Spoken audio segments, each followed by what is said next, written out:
All right, so we tested all of these items that you see here in front of us. These 9 items were purchased in markets in Hong Kong. Of the 9 items, 8 of them turned out to be real fur. If you have a look, can you guess? Can you tell just by looking which one is fake?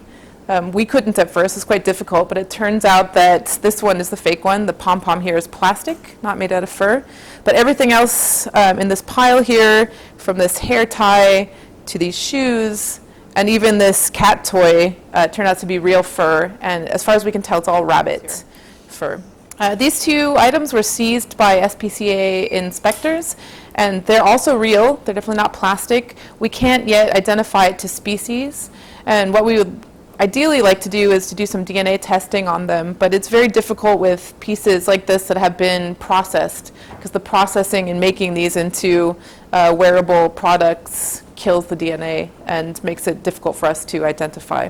But perhaps that's something we could do in the future. So real animal fur will differ in both the internal and external structures of the hairs, and we can use those differences when looking through the microscope to help us figure out and ID what species that we're looking at. So for example, some species have different kinds of scales on the outside of their furs, and we can use that to identify species.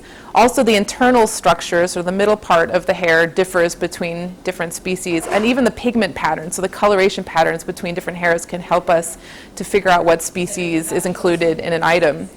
In contrast, if you look at a plastic fiber from one of these, for example, from this hat, the plastic fiber doesn't have any of those structures, won't have any scales or internal structure at all, and that's how we can tell that it's fake compared to something that's real. 各位呢類型嘅產品咧，其實係好容易喺街嗰度買到，都係好平嘅。但係各位千祈唔好以為佢係假嘅，其實佢係用每一個真實嘅動物嘅毛皮換取翻嚟嘅，所以你哋千祈唔好喺街上面購買呢類嘅產品。